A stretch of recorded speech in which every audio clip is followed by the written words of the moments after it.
एक छोटा सा बटन, बस एक, जो कैपकट में सबको दिखता है पर ज्यादा से ज्यादा लोग उसको कभी खोल के नहीं देखते, और यही बटन डिसाइड करता है कि तुम्हारा वीडियो एवरेज लगेगा या प्रोफेशनल। मैंने जैब एडिटिंग सीखना स्टार्ट किया था, मुझे भी नहीं पता था कि ये बटन वहाँ है। महीनों तक एप्स डाउनलोड करता रहा, ट्यूटोरियल्स देखता रहा, और जो चीज फ्री में ऑलरेडी मेरे फोन में पड़ी थी वही मुझे पता ही नहीं थी। आज मैं तुम्हें वही बटन दिखाऊंगा, पर उससे पहले एक सवाल, तुम्हें पता है दो editor same footage same phone use करके बिल्कुल अलग रिजल्ट क्यों निकलते हैं? एक एडिटर का वीडियो स्क्रॉल रुकवा देता है, दूसरे का वीडियो लोग बिना देखे सेकंड में स्किप कर देते हैं। दोनों के पास सेम टूल्स थे, सेम कैपकट, सेम फोन, फर्क टूल्स में नहीं था। तुम सोचोगे फर्क टैलेंट का होगा, क्रिएटिविटी का होगा, नहीं, फर्क इतना छोटा था कि अगर मैं तुम्हें अभी बता दूं शायद तुम यकीन ही नहीं करोगे कि इतनी सी बात इतना बड़ा डिफरेंस ला सकती है। इस 15 दिन के कोर्स में हर दिन एक छोटी सी चीज सीखोगे, इतनी छोटी कि लगेगा ये तो मुझे पता होगा, पर जब सब 15 चीजें एक साथ जुड़ जाएंगी तुम्हारा एडिटिंग स्टाइल ही बदल जाएगा। और ये डे 1 है, सबसे जरूरी दिन, क्योंकि जो गलती आज बहुत से नए एडिटर्स करते हैं वही गलती तुम्हारे वीडियो को बोरिंग बना रही है और तुम्हें पता भी नहीं चलता। ये गलती थंबनेल में नहीं है, कंटेंट में नहीं है, ये एक सेटिंग में छुपी हुई है जो हर बार जब तुम नया प्रोजेक्ट बनाते हो वहीं बैठी रहती है। मैं तुम्हें एग्जैक्टली वही दिखाऊंगा, स्टेप बाय स्टेप, फोन पे लाइव, कोई फैंसी जार्गन नहीं, कोई प्रो वाला भरम नहीं, सिर्फ वो चीज जो मैंने खुद स्ट्रगल करके सीखी, ताकि तुम्हें महीने ना लगे जो मुझे लगे। पर पहले तुम्हें एक चीज दिखानी है, एक side by side comparison, same clip, एक सेटिंग ऑफ एक सेटिंग ऑन, और शायद तुम्हें समझ आ ही जाएगा कि इतने दिन से तुम्हारी वीडियोस में वो प्रोफेशनल फील क्यों नहीं आ रही थी। और जब ये 15 दिन कंप्लीट कर लोगे ना तो फिर अपनी पुरानी एडिट देखना, हो सकता है तुम खुद ही हंस पड़ोगे और बोलोगे यार क्या मैंने सच में ये एडिट की थी। Let's start the video. चलो ऐप कैपकट खोलते हैं। और एक बात याद रखना, बहुत सारे बिगिनर्स एडिटिंग सीखने से पहले ही कंफ्यूज हो जाते हैं। रीजन, एडिटिंग मुश्किल नहीं होती, इंटरफेस समझना मुश्किल लगता है। और अगर डे 1 में ये समझ आ गया ना तो आगे के 14 दिन तुम्हारे लिए बहुत आसान होने वाले हैं। जैसे ही तुम कैपकट ओपन करोगे तुम्हारे सामने कुछ ऐसा इंटरफेस दिखाई देगा। सबसे पहले बीच में तुम्हें दो बड़े बड़े ऑप्शंस दिख रहे होंगे, न्यू वीडियो और एडिट फोटो। और अभी के लिए हमें सिर्फ एक चीज से मतलब है, न्यू वीडियो, क्योंकि हम यहाँ एडिटिंग सीखने आए हैं। जब भी तुम कोई नई रील, शॉर्ट्स या यूट्यूब वीडियो बनाना चाहोगे तुम्हारी जर्नी इसी बटन से स्टार्ट होगी। बस इस पर क्लिक करना है और कैपकट तुम्हारी गैलरी ओपन कर देगा। वैसे बिगिनर्स की सबसे बड़ी गलती क्या होती है पता है? वो एडिटिंग सीखने से पहले ही कैपकट के बाकी फीचर्स में खो जाते हैं, कभी AI वीडियो, कभी ऑटो एनहांस और कभी फोटो टूल्स। फिलहाल तुम्हें सिर्फ एक रूल याद रखना है, जब वीडियो एडिट करनी हो सीधा न्यू वीडियो। और अब जो मैं तुम्हें दिखाने वाला हूँ उसे ज्यादातर लोग इग्नोर कर देते हैं। न्यू वीडियो के थोड़ा नीचे तुम्हें तुम्हारे रीसेंट प्रोजेक्ट्स दिख जाएंगे। अगर तुमने पहले कभी कोई वीडियो एडिट की है या ड्राफ्ट सेव किया है तो वो यही मिल जाएगा। इसका फायदा ये है कि अगर तुम किसी वीडियो को आधा एडिट करके बंद कर देते हो तो दोबारा शुरू से काम करने की जरूरत नहीं पड़ेगी। बस प्रोजेक्ट पे क्लिक करो और वहीं से कंटिन्यू कर लो। उसके नीचे तुम्हें बहुत सारे ऑप्शंस दिख रहे हैं, post template, retouch, AI generator, photo tools, shoot and record, auto enhance, AI video, auto captions, transcribe video, remove background, AI photo editor और स्पेस। अब सच बताऊं, डे 1 पर तुम्हें इनमें से आधे फीचर्स की जरूरत तो है भी नहीं, और शायद इसी वजह से बिगिनर्स कंफ्यूज हो जाते हैं। उन्हें लगता है एडिटिंग सीखने के लिए पहले कैपकट के सारे बटन्स याद करने पड़ेंगे। बिल्कुल नहीं, हम इस कोर्स में सिर्फ वही सीखेंगे जो सच में काम की चीज है। फालतू चीजों में टाइम वेस्ट नहीं करेंगे। अब थोड़ा नजर और नीचे तो ले चलो, यहाँ तुम्हें 6 अलग अलग ऑप्शंस दिख रहे होंगे। पहली बार कैपकट खोलने पर शायद ये थोड़े कंफ्यूजिंग लगे, मुझे भी लगे थे, लेकिन टेंशन लेने की जरूरत नहीं है।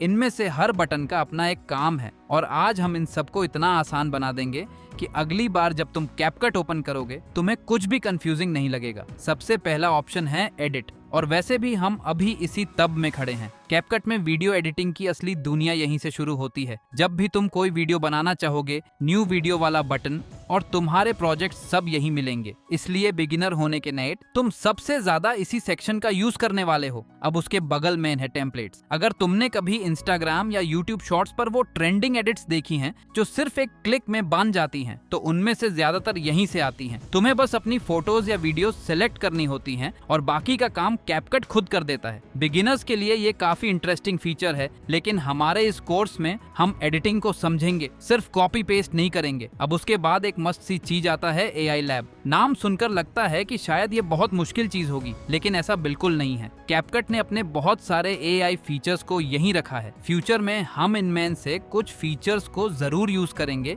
लेकिन अभी के लिए इतना समझ लो कि ये AI से रिलेटेड टूल्स का एक अलग सेक्शन है। अब नजर थोड़ी और आगे बढ़ाओ। यहाँ तुम्हें प्रोजेक्ट्स का ऑप्शन मिलेगा। नाम से ही समझ आ रहा होगा कि इसका कनेक्शन तुम्हारे प्रोजेक्ट से है। तुमने जितनी भी वीडियोस एडिट की होंगी उन्हें मैनेज करना, दोबारा ओपन करना और ऑर्गेनाइज करना यहीं से आसान हो जाता है। अगर कभी गलती से होम स्क्रीन पर प्रोजेक्ट ना मिले तो एक बार यहाँ जरूर देख लेना। उसके बाद है इनबॉक्स। यहाँ कैपकट तुम्हें अपने नए अपडेट्स, नोटिफिकेशंस और कुछ जरूरी इंफॉर्मेशन दिखाता है। जरूरी नहीं है कि तुम इसे रोज ओपन करो, लेकिन कभी कभी नए फीचर्स इसी के थ्रू पता चलते हैं। और सबसे आखिरी में है मी। यहीं से तुम अपना अकाउंट मैनेज कर सकते हो। अगर तुम कैपकट प्रो लेना चाहो, अपनी प्रोफाइल देखना चाहो या सेटिंग्स में कोई चेंजेस करने हो तो वो सब यहीं से होगा। और बिगिनर्स के लिए मेरी एक छोटी सी एडवाइस है, पहले दिन ही कैपकट के सारे बटन्स को याद करने की कोशिश मत करना, क्योंकि एक बिगिनर की सबसे बड़ी गलती यही होती है कि वो सब कुछ एक साथ सीखना चाहता है। हम ऐसा नहीं करेंगे, हम सिर्फ वही सीखेंगे जो उस दिन जरूरी होगा। और धीरे धीरे जब ये 15 दिन कंप्लीट होंगे तुम्हें खुद रियलाइज होगा कि जो इंटरफेस पहले इतना कंफ्यूजिंग लग रहा था अब वही तुम्हें बहुत सिंपल लगने लगा है। चलो अब न्यू वीडियो वाले बटन पर क्लिक करते हैं। क्लिक करते ही तुम्हारी गैलरी खुल जाएगी और यहीं से एक छोटी सी गलती शुरू होती है जो न्यू एडिटर करते हैं और उन्हें पता भी नहीं चलता। वो गलती क्या है? बिना सोचे समझे जितनी भी क्लिप्स गैलरी में दिख रही हैं सब सिलेक्ट कर लेना। रुको जरा, एक प्रोफेशनल एडिटर और एक बिगिनर में सबसे पहला फर्क यहीं से शुरू होता है, गैलरी स्क्रीन से। बिगिनर सोचता है ज्यादा क्लिप्स अच्छा वीडियो, प्रोफेशनल सोचता है सही क्लिप्स अच्छा वीडियो। तो हमें करना क्या है? बस वही क्लिप्स सिलेक्ट करनी है जो तुम्हारे वीडियो में चाहिए, न कम न ज्यादा। सिलेक्ट करने के बाद नीचे राइट साइड में एक बटन दिखेगा, ऐड। उसको क्लिक करते ही कैपकट तुम्हारे लिए एक नया प्रोजेक्ट बना देगा और सीधा एडिट करने वाले इंटरफेस में ले जाएगा। और यहीं से दोस्तों तुम्हारी असली एडिटिंग जर्नी शुरू होती है। पर एक सवाल छोड़ के जाता हूँ, जब तुम्हारी क्लिप्स टाइमलाइन पर आ जाएंगी उनमें से कुछ क्लिप्स दूसरों से बिल्कुल अलग दिखेंगी। क्यों? वो राज हम थोड़ी देर बाद खोलेंगे। अब बात करते हैं इंपोर्ट की, जो दिखने में सिंपल लगता है पर यहीं पर बिगिनर्स अपना सबसे ज्यादा टाइम वेस्ट करते हैं। गैलरी स्क्रीन पर जब तुम पहुंचते हो तुम्हें ऊपर कुछ टैब्स दिखेंगे, वीडियोस, फोटोज, एल्बम्स। यहाँ से तुम डिसाइड करते हो कि क्या सिलेक्ट करना है। अब एक चीज ध्यान से सुनना, जब तुम कोई क्लिप सिलेक्ट करोगे उसके कॉर्नर पर एक छोटा नंबर आ जाएगा, 1 2 3। ये नंबर बताता है कि तुमने किस ऑर्डर में क्लिप सिलेक्ट की है और यही ऑर्डर तुम्हारी टाइमलाइन पर भी वही रहेगा। यही वो जगह है जहाँ बिगिनर्स गलती करते हैं। वो रैंडम ऑर्डर में क्लिप सिलेक्ट कर लेते हैं और बाद में टाइमलाइन पर सब कुछ बिखरा हुआ मिलता है। फिर घंटों लगते हैं सिर्फ सीक्वेंस सही करने में। लेकिन तुम ऐसा नहीं करोगे। एक सिंपल ट्रिक है, जिस ऑर्डर में तुम्हारा वीडियो चलना चाहिए उसी ऑर्डर में क्लिप्स सिलेक्ट करो। इससे टाइमलाइन पे पहुंचते ही तुम्हारा वीडियो ऑलरेडी सही सीक्वेंस में रेडी मिलेगा। और एक और चीज, राइट साइड या टॉप पर कहीं एक प्रीव्यू आइकॉन भी होता है, जहां से सिलेक्ट करने से पहले ही क्लिप को देख सकते हो कि वो ब्लर तो नहीं या शेक तो नहीं हो रही। ये एक छोटा सा स्टेप है, पर यही छोटा सा स्टेप डिसाइड करता है कि तुम्हारा एडिटिंग सेशन स्मूथ जाएगा या तुम अपनी ही क्लिप्स में कंफ्यूज होकर रह जाओगे। और जब सब क्लिप्स सिलेक्ट हो जाएं, ऐड दबाओ और अब तुम खड़े हो कैपकट के सबसे इंपॉर्टेंट स्क्रीन के सामने। एक वीडियो एडिट होते वक्त स्क्रीन के बीच में एक चीज होती है जिसे बहुत से बिगिनर्स दिन भर देखते हैं पर कभी समझते नहीं। वो है टाइमलाइन। नीचे वो लंबी स्ट्रिप दिख रही है ना, छोटी छोटी क्लिप्स एक साथ जुड़ी हुई। लोग इससे बस एक पैटर्न समझ के इग्नोर कर देते हैं। गलती यही है, ये एक स्ट्रिप नहीं है, ये तुम्हारे पूरे वीडियो का दिमाग है। जो भी तुम करोगे, टेक्स्ट डालना हो, म्यूजिक लगाना हो, कोई क्लिप छोटी करनी हो, सब कुछ, हर चीज इसी टाइमलाइन से कंट्रोल होती है। अब ध्यान से देखो, टाइमलाइन के बीच में एक व्हाइट वर्टिकल लाइन खड़ी दिख रही है, इसे कहते हैं प्ले हेड। ये एक छोटी सी लाइन है पर इसमें एक राज छुपा है। जहां भी ये लाइन खड़ी होगी तुम्हारी एडिटिंग सिर्फ उसी जगह अप्लाई होगी। अगर प्लेड गलत जगह है और तुमने एडिट कर दिया तो गलत क्लिप एडिट हो जाएगी और तुम्हें पता भी नहीं चलेगा जब तक प्रीव्यू में देखोगे नहीं। इसलिए एक गोल्डन रूल गांठ बांध लो, एडिट से पहले प्ले हेड चेक करो। और एक चीज और, ऊपर जो टाइम नंबर्स दिख रहे हैं 7 8 9, वो बताते हैं तुम वीडियो के किस सेकंड पर खड़े हो। इससे तुम्हें पता चलता है टाइमिंग कितनी प्रेसिस होनी चाहिए। ऐप टाइमलाइन के बिल्कुल ऊपर प्ले बटन के दोनों तरफ 2 एरोस दिखते हैं, एक उंडो एक रेडो। ये तुम्हारे सबसे बड़े दोस्त हैं, क्योंकि एडिटिंग में गलतियां होंगी ही। प्रोफेशनल और बिगिनर में फर्क इतना ही है कि प्रोफेशनल अनडू दबाना जानता है, घबराता नहीं। और टाइमलाइन के राइट कॉर्नर में एक प्लस बटन भी है, जब भी लगे कि एक क्लिप और चाहिए वहीं से सीधा ऐड कर सकते हो बिना वापस गैलरी में जाए। पर अब सवाल ये है, जब तुम्हारी क्लिप्स इस टाइमलाइन पर रेडी खड़ी हैं, उन्हें काटना, तोड़ना, सुधारना कैसे है? यहीं से शुरू होता है असली काम। किसी भी क्लिप पर तब करोगे, उसके नीचे कुछ ऑप्शंस आएंगे। ये हैं वो टूल्स जो तुम हर वीडियो में बार बार यूज करोगे। फर्स्ट टाइम क्लिप के दोनों कॉर्नर्स पर छोटे हैंडल्स होते हैं, उन्हें ड्रैग करके क्लिप का स्टार्ट या एंड काट सकते हो। मतलब क्लिप छोटी करनी है बिना बीच से काटे, सिर्फ शुरू या आखिर से। अब बड़ी माने चीज स्प्लिट प्ले हेड को जहां रखोगे वहीं से क्लिप 2 टुकड़ों में कट हो जाएगी। ये तब काम आता है जब क्लिप के बीच से कोई पार्ट हटाना हो या 2 अलग इफेक्ट्स लगाने हो। उसके बाद आता है डिलीट। स्प्लिट करने के बाद जो पार्ट चाहिए नहीं उसे सिलेक्ट करो और नीचे दिए ट्रैश आइकॉन से हटा दो। सिंपल। कट यानी बीच का पार्ट निकालना, स्प्लिट प्लस डिलीट दोनों का कॉम्बो। पहले स्प्लिट करो दोनों तरफ से, फिर बीच वाला पार्ट सेलेक्ट करो और डिलीट बटन पर टैप करो। बस एक ही स्प्लिट और डिलीट किया कॉम्बो है। पहले दोनों तरफ से स्प्लिट करो, बीच वाला पार्ट डिलीट करो, बचा हुआ फुटेज खुद ब खुद आपस में जुड़ जाएगा, कोई गैप नहीं बचता। अनडू/रीडू, वही 2 एरोज जो हमने टाइमलाइन के ऊपर देखे थे। गलती हो जाए तो अंडू दबाओ, सब वापस अपनी जगह आ जाएगा। ये सब दिखने में छोटे छोटे बटन्स हैं, पर एक बात समझ लो, जब तक इन पे हाथ साफ नहीं होगा तुम्हारी कोई भी वीडियो स्मूथ नहीं लगेगी। और यही वजह है कि डे 1 सबसे जरूरी दिन है, क्योंकि इन्हीं 5 बेसिक कंट्रोल्स के ऊपर अनएवोल्व 14 दिन के सारे एडवांस्ड इफेक्ट्स, ट्रांजिशंस और ट्रिक्स खड़े होंगे। यहाँ देखो, उन 2/रेडो एरोज के थोड़ा लेफ्ट में एक आइकॉन है जिसमें 2 ओवरलैपिंग स्क्वायर्स दिख रहे हैं और उसके नीचे लिखा है ऑन। ये है कंपेयर, स्प्लिट कंपैरिजन टॉगल। इसका काम क्या है? जब तुम अपनी क्लिप पर कोई इफेक्ट, फिल्टर या कलर करेक्शन लगा देते हो, कभी कभी कंफ्यूजन होती है, पहले जैसा अच्छा था या अब जैसा अच्छा है। यही कंफ्यूजन सॉल्व करने के लिए ये बटन है। जब तुम इस कंपेयर टॉगल को ऑन रखते हो और प्रीव्यू स्क्रीन को प्रेस एंड होल्ड करते हो,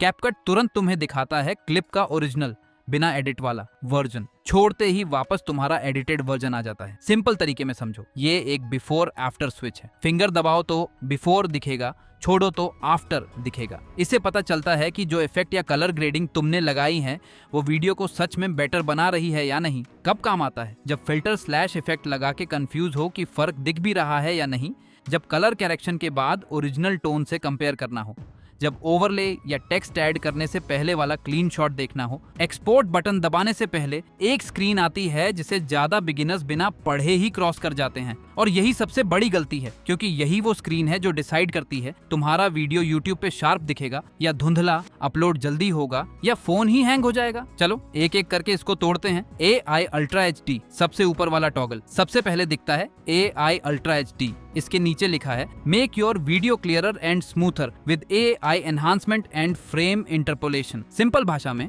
ये एक AI है जो तुम्हारे फुटेज को खुद से थोड़ा और शार्प और स्मूथ बना देता है, जैसे कोई इनविजिबल टचअप। पर एक बात समझ लो, ये मैजिक वंड नहीं है। अगर ओरिजिनल फुटेज ही खराब क्वालिटी में शूट हुई है तो ये सिर्फ थोड़ा बेटर कर सकता है, पूरी तरह फिक्स नहीं। रेजोल्यूशन अब वीडियो कितना शार्प दिखेगा अब नीचे देखो। 480p से लेकर 4K तक एक स्लाइडर है। यहाँ एक चीज समझो, जैसे फोटो का एग्जाम्पल लो, एक छोटी सी धुंधली फोटो को बड़ा करो वो और धुंधली हो जाती, एक बड़ी शार्प फोटो को बड़ा करो वो शार्प ही रहती है। यही है रेजोल्यूशन का खेल। 480p, 720p पुराने जमाने की क्वालिटी आज के टाइम पे चलेगा नहीं। 1080p आज का स्टैंडर्ड। यूट्यूब शॉर्ट्स, रील्स, सब जगह मिनिमम यही चाहिए। 2K 4K cinema level sharpness, पर फाइल साइज भी उतना ही बड़ा। स्लाइडर 4K पर सेट है, मतलब यहाँ सबसे ज्यादा शार्पनेस चूज की गई है।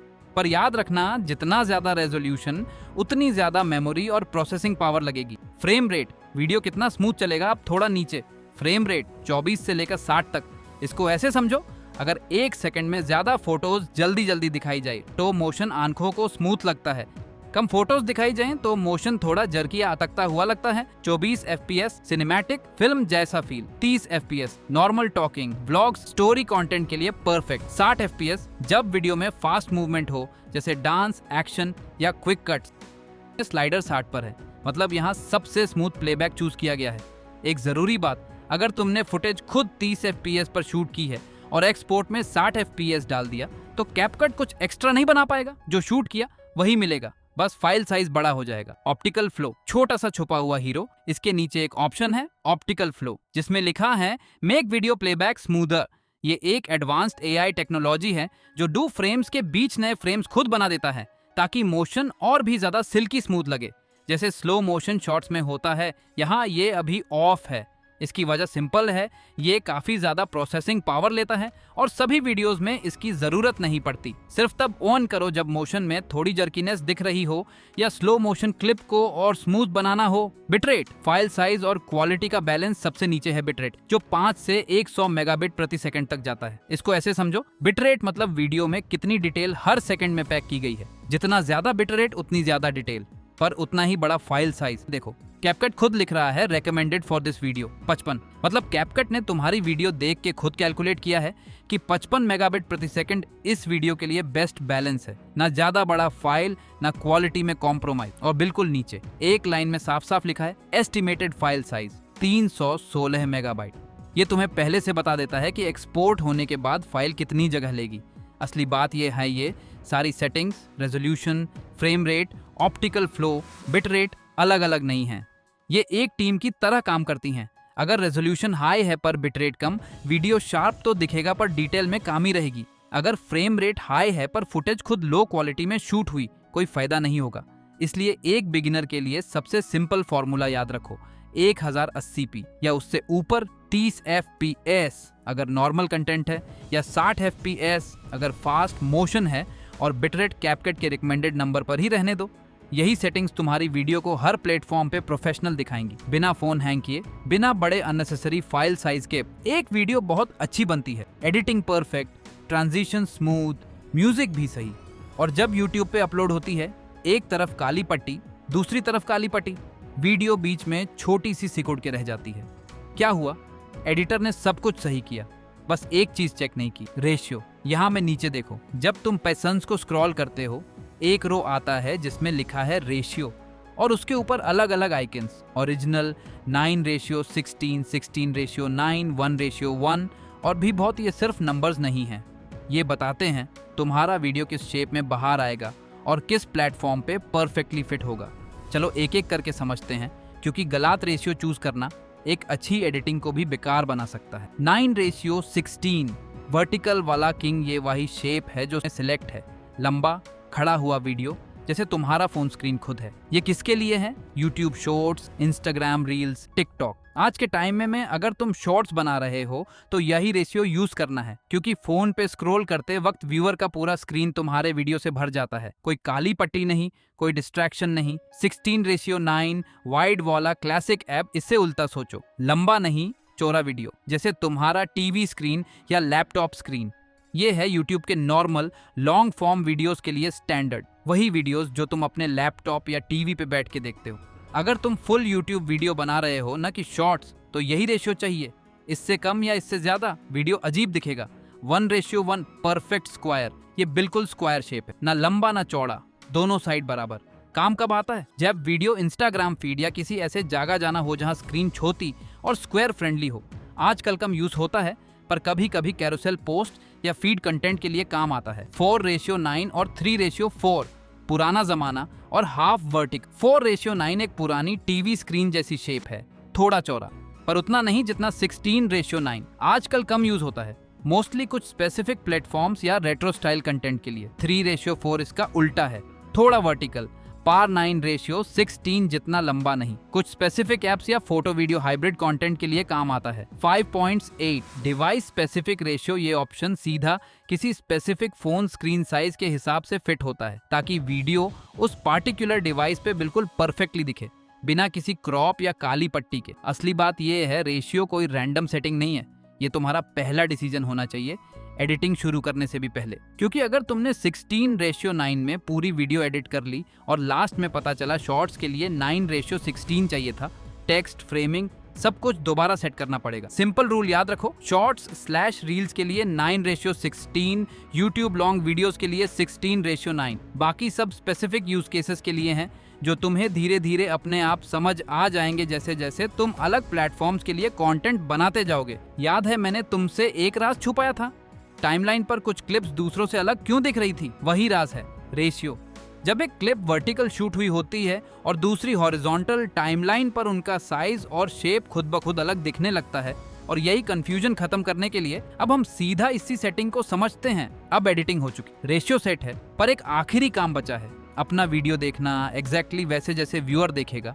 यहाँ देखो प्रीव्यू के बिल्कुल नीचे 3 इंपॉर्टेंट आइकॉन्स हैं। इन्हें समझना उतना ही जरूरी है जितना एडिटिंग खुद। बीच वाला प्ले बटन सबसे सिंपल, इसे दबाओ, तुम्हारा वीडियो प्रीव्यू स्क्रीन में चलना शुरू हो जाएगा, वहीं से जहाँ प्ले हेड खड़ा है। दोबारा दबाओ, पॉज हो जाएगा। लेफ्ट कॉर्नर वाला icon full screen expand preview के बॉटम लेफ्ट में एक आइकॉन है जो 4 एरोस जैसा दिखता है, एक दूसरे से दूर जाते हुए, जैसे कोई रेक्टेंगल अपने आप को बड़ा कर रहा हो। ये है फुल स्क्रीन प्रीव्यू बटन। जब तुम इसको दबाते हो, तुम्हारा छोटा सा प्रीव्यू बॉक्स पूरी स्क्रीन भर देता है। बाकी सब टाइमलाइन, टूल्स, बटन्स सब गायब हो जाते हैं और सिर्फ तुम्हारा वीडियो बचा रहता है पूरी स्क्रीन पे। क्यों जरूरी है ये? क्योंकि छोटी सी प्रीव्यू विंडो में तुम्हें पता नहीं चलता कि टेक्स्ट बहुत छोटा तो नहीं लग रहा या कोई एलिमेंट क्रॉप तो नहीं हो रहा। फुल स्क्रीन में देखोगे तो एग्जैक्ट वही एक्सपीरियंस मिलेगा जो तुम्हारा व्यूअर अपने फोन पे देखेगा। एक प्रोफेशनल एडिटर अपना वीडियो एक्सपोर्ट करने से पहले हमेशा एक बार फुल स्क्रीन में जरूर देखता है, क्योंकि छोटी स्क्रीन झूठ बोल सकती है, फुल स्क्रीन नहीं।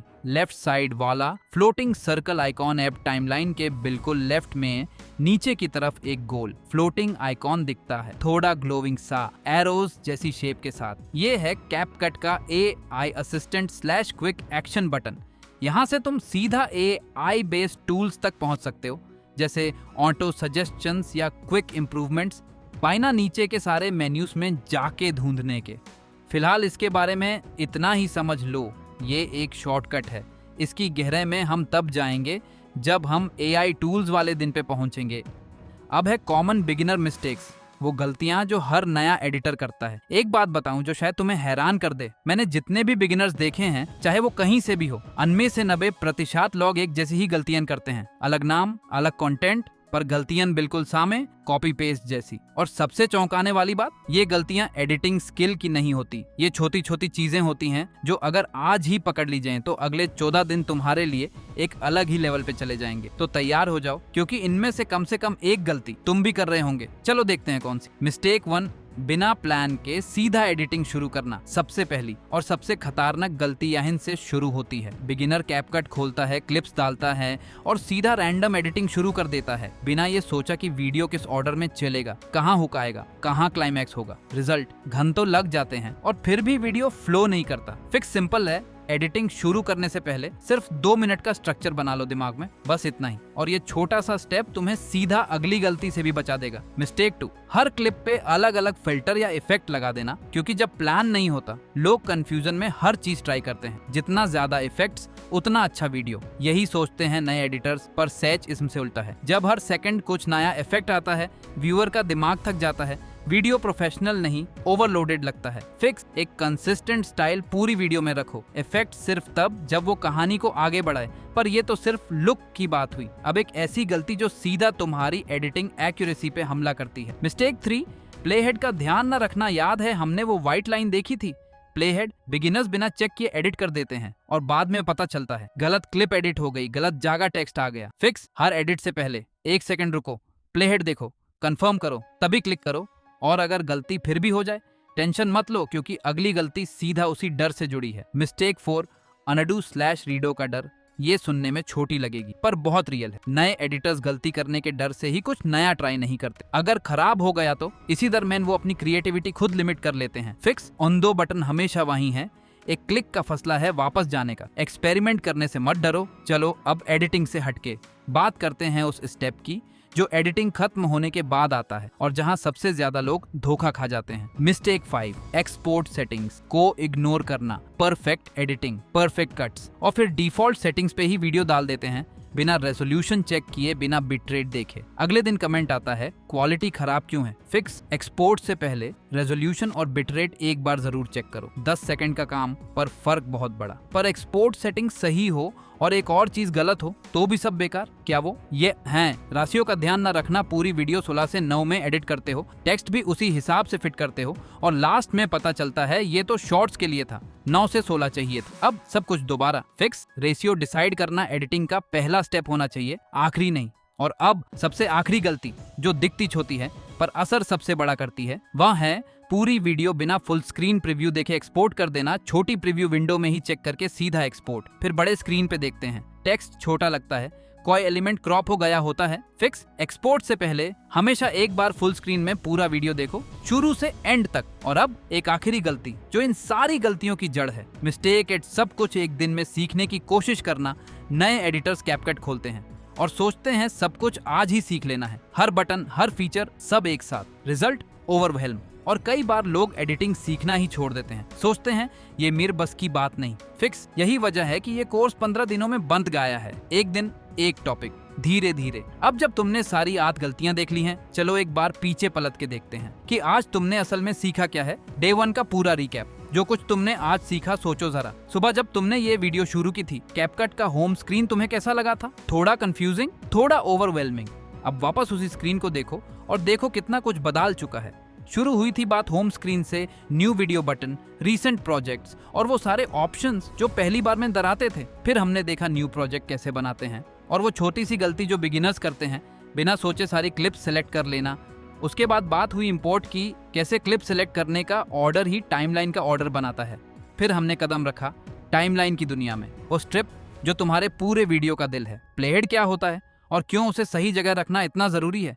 उसके बाद आए basic controls, trim, split, delete, cut, undo, redo, वो टूल्स जो तुम हर वीडियो में बार बार यूज करोगे। फिर हमने समझा export settings, resolution, frame rate, bit rate की एडिटिंग कितनी भी अच्छी हो, गलत एक्सपोर्ट सब बेकार कर देता है। उसके बाद आया रेशियो का पूरा डीप डाइव, 9 से 16 शॉर्ट्स के लिए, 16 से 9 लॉन्ग वीडियोस के लिए। हमने देखा प्रीव्यू और फुल स्क्रीन प्लेबैक, वो आखिरी चेक जो कभी स्किप नहीं करना चाहिए। और अभी हमने देखी वो 8 गलतियां जो हर नया एडिटर करता है और जो शायद अब तुम कभी नहीं करोगे। आज हमने सिर्फ कैपकट को चलाना नहीं सीखा है, बल्कि उसकी लैंग्वेज समझनी शुरू की है। और यकीन मानो, आज जो चीजें तुम्हें सिंपल लग रही हैं, वही आगे चलकर तुम्हारी एडिटिंग की सबसे बड़ी स्ट्रेंथ बनेंगी। लेकिन डे 2 में जो हम सीखने वाले हैं, वो शायद डे 1 से भी ज्यादा इंटरेस्टिंग है, क्योंकि ज्यादातर लोग कैपकट यूज तो कर लेते हैं, लेकिन उन्हें ये पता ही नहीं होता कि व्यूअर की नजर को वीडियो में कंट्रोल कैसे किया जाता है। और वही चीज डिसाइड करती है कि तुम्हारी वीडियो बोरिंग लगेगी या एडिक्टिव। डे 2 में हम एक ऐसी चीज सीखेंगे जिसे समझने के बाद तुम सिर्फ क्लिप्स को जोड़ोगे नहीं, बल्कि उनसे एक स्टोरी बनाना शुरू कर दोगे। और शायद उस दिन तुम्हें रियलाइज होगा कि एडिटिंग सिर्फ बटन्स दबाने का नाम नहीं है। अभी तो हमने सिर्फ दरवाजा खोला है, अंदर जाना अभी बाकी है। मिलते हैं डे 2 में।